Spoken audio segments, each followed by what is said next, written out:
साथियों नमस्कार। हमारी आज की कहानी है झारखंड के झारखंड राज्य के धनबाद की ये घटना है।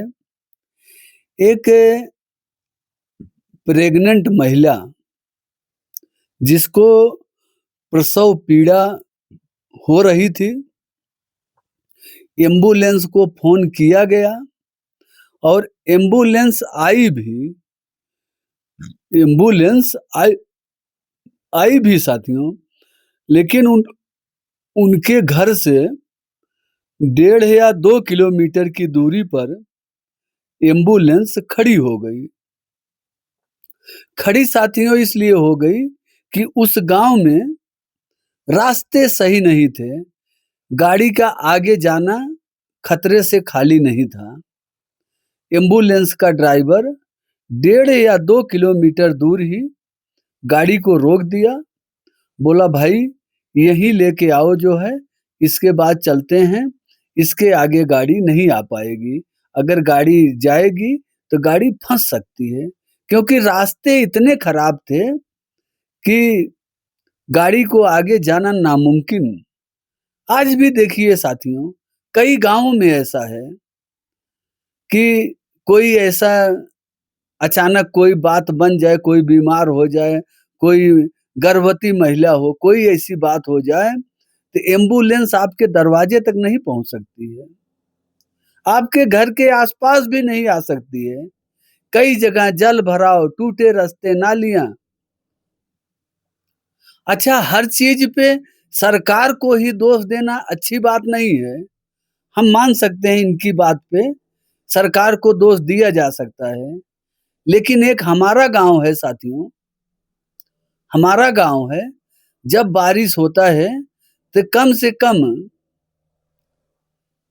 1-1 मीटर, 1.5 मीटर खड़ंजे पे पानी भर जाता है।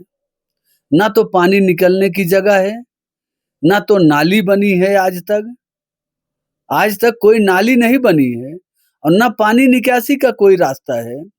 1-1 मीटर पानी भरा भरा रहता है। जब बच्चों को स्कूल जाना होता है तो उसी पानी में से छोटे बच्चे हल के जाते हैं, उसी पानी में से जाएंगे, उसी पानी में से आएंगे। तो ये किसकी गलती हुई? ये हमारी आपकी गलती है।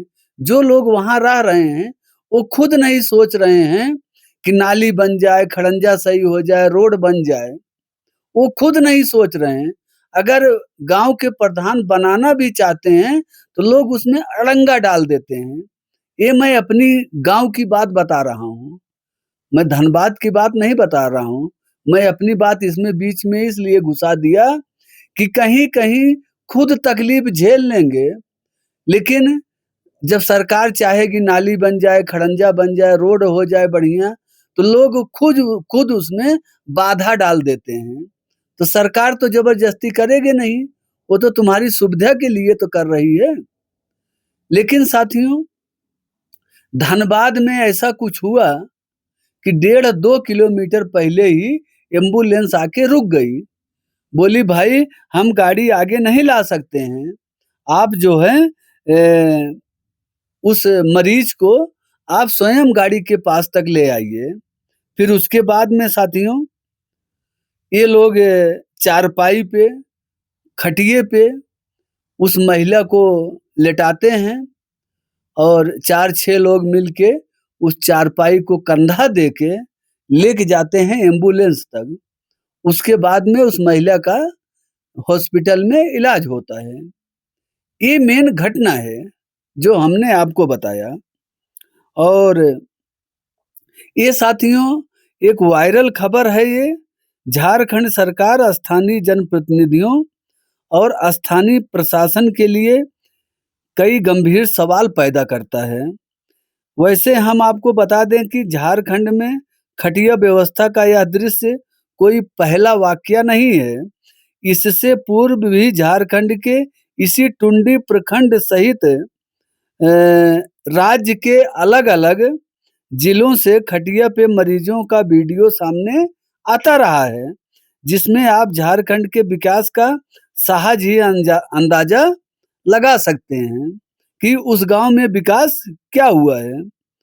चुन्नू सोरेन, डायरिया पीड़ित बच्ची के परिजन फूलचंद सोरेन, डायरिया पीड़ित बच्ची के परिजन, डायरिया से पीड़ित नभ्या के परिजनों ने बताया कि उनके गांव पिपरा टांड के में डायरिया फैला हुआ है।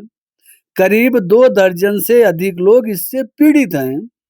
उनकी 14 वर्षीय बेटी भी डायरिया से पीड़ित थी और उसकी हालत अचानक बिगड़ने लगी। जब एम्बुलेंस वाले को फोन किया तो उसने कहा आपके गांव में सड़क नहीं है, जिस वजह से हम नहीं जा सकते। इसके बाद परिजनों ने विवश होकर खटिया पर अपनी बच्ची को लिटाकर करीब 2 किलोमीटर का पैदल सफर तय कर तिलाटांड मुख्य सड़क तक पहुंचे। तब उन्हें एम्बुलेंस मिला। संगीता बताती हैं जो पीड़ित महिला हैं, वहीं प्रसव पीड़ा से पीड़ित ये संगीता जी हैं। इनका खटिया पर बेड अस्पताल पहुंची। संगीता ने एक प्यारी सी बच्ची को जन्म दिया है। उसने बताया कि उनके गांव तकीपुर में भी सड़क नहीं होने की वजह से उनके गांव तक भी एम्बुलेंस नहीं पहुंचा, जिस वजह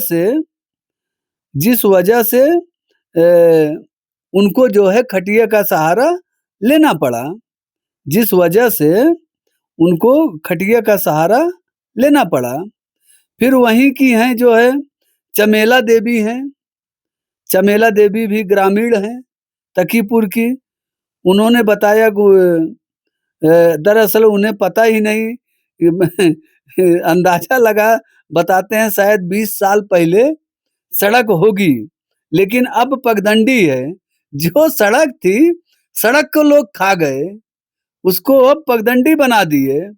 अब देखिए इसमें, और जिस वजह से एम्बुलेंस गांव में नहीं पहुंच पाता, इसी कारण गांव वालों को मरीजों के लिए खटिए का सहारा लेना पड़ता है। उन्होंने कहा कि नेता वोट के समय तो आते हैं, लेकिन जीत के बाद इस क्षेत्र को भूल जाते हैं। सादात अनवर डीसीपी हैं धनबाद के। वही मामला सामने आने के बाद गांव तक सड़क बनाने की प्रक्रिया शुरू कर दी गई है। जब ये मामला सामने आया कि ऐसा बात हो गया, तो वहां के डीसीपी हैं डीडीसी हैं साथियों, सॉरी यहाँ डीसीपी नहीं, डीडीसी हैं धनबाद के सादात अनवर ने। उन्होंने बताया कि जब ये मामला सामने आया तो उस गांव की सड़क बनाने की प्रक्रिया तुरंत चालू कर दी गई। इस संबंध में धनबाद के उप विकास पदाधिकारी ने बताया कि जल्द ही गांव वालों को पक्की सड़क मिल जाएगी। इसके लिए सरकारी प्रक्रिया शुरू हो चुकी है। तो साथियों, इसमें हमारा ये भी कहना है कि जैसे सरकार जो भी सुविधा हम आपको देती है, वो हमारे आपके भलाई के लिए देती है। अभी आप कभी हमारे गांव में अगर चले जाएं बारिश में, तो आप आधे गांव तक आपकी मोटरसाइकिल शायद जाएगी और आधे गांव के बाद आपकी मोटरसाइकिल जाना नामुमकिन है साथियों। जब बारिश होता है, एक मीटर, आधा मीटर पानी भर जाता है।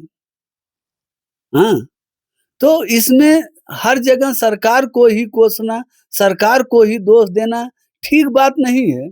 अभी जिसमें ये बताया गया, चमोली देवी ने बताया कि 20 साल पहले सड़क थी, लेकिन 20 साल के बाद वो सड़क जो है पगडंडी हो गई। पगडंडी का मतलब एक छोटा रास्ता हो गया।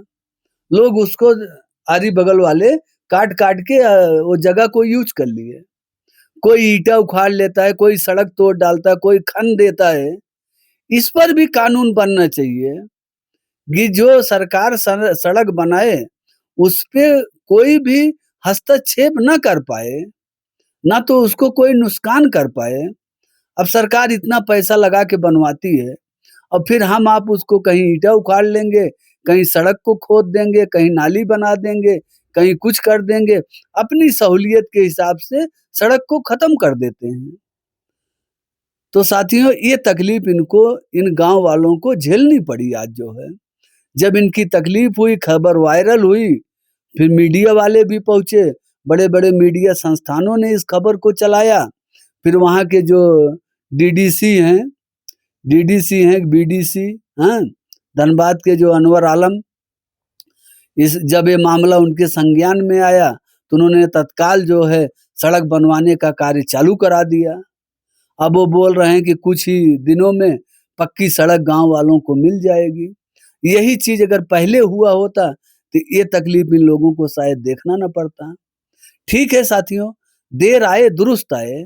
अब गांव वालों की भी तो आंखें खुल गई कि भाई 2-2 किलोमीटर दूर गाड़ी खड़ी है, कोई मरीज है उसको कैसे ले जाएं? अब खटिये से ही तो ले जाओगे। साथियों, बहुत ही दुखद है। हम लोगों को भी अपनी मानसिकता को बदलना होगा। हर बात पे रोक-टोक लगाना, हम नहीं जाने देंगे, ये हमारा ज़मीन है। भाई हाथ बीते के लिए जाने दो। कहीं 1 हाथ 2 हाथ जगह की बात हो, आप अपनी इच्छा से बोल दो भाई यहाँ तक सड़क बना लो। वो तो आपकी अच्छाई के लिए है ना। नाली बन जाए, सड़क बन जाए, खड़ंजा बिछ जाए, पक्की रोड बन जाए, तो हम सब के लिए तो अच्छा है साथियों। लेकिन कुछ लोग हैं जो जानबूझ के अड़ंगा फंसा देते हैं। अब गाँव का प्रधान आएगा, पूछेगा, मिट्टी डलवाएगा, मिट्टी उठा ले जाते हैं गाँव के लोग। अब आपसे क्या बताएँ, अगर ईंटा लगा हुआ है तो ईंटा को खोद के उठा ले जाते हैं, वो लगता है उनका ईंटा है। तो ये सब मानसिकता से निकलना पड़ेगा साथियों। सरकार हमको आपको जो सुख-सुविधाएँ दे रही, उसको यूज़ करिए। फिर कोई ऐसा मुसीबत, कोई परेशानी आएगी, फिर सरकार का दोष देते हैं। सरकार सुन ही नहीं रही है। सरकार सुन रही है, हम आप नहीं सुन रहे हैं। हम आप अपने कानों में तेल डाल के बैठे हुए हैं। सरकार हर ग्राम सभा में हर सभी ग्राम प्रधानों को भरपूर पैसा दे रही है। जितना अभी देखो आप आरटीआई डाल के चेक करो अपने गाँव के प्रधान का, कितना पैसा सरकार दी है, कितना उन्होंने खर्चा किया। उनके पास बैलेंस रहता है, पैसा खर्च ही नहीं कर पाते हैं। इतना-इतना पैसा सरकार देती है। फिर वही फालतू का रोना-धोना जो है, आप अपने ग्राम प्रधान को बोल के देखो, भैया हमारा ये सड़क बनवाओ, हमारा नाली बनवाओ। क्यों नहीं बनवाएँगे? क्योंकि सरकार उनको पैसा इसीलिए दी है। 5-5 साल बीत जाते हैं साथियों, ग्राम प्रधान कितने हैं कि पैसा खर्च ही नहीं कर पाते। अब आजकल ऐसा नियम है, जहाँ खर्च करो आपको पक्का दिखाना पड़ेगा, और नहीं खर्च करो खाते में रहेगा तो भी दिखाना पड़ेगा। ग्राम प्रधान भी इधर-उधर नहीं कर सकते अब। नियम बहुत तगड़ा है साथियों। आप लोग का जो भी विचार होगा कमेंट बॉक्स में बताइएगा। फिर मिलते हैं एक नई कहानी के साथ, तब तक के लिए जय हिंद, वंदे मातरम।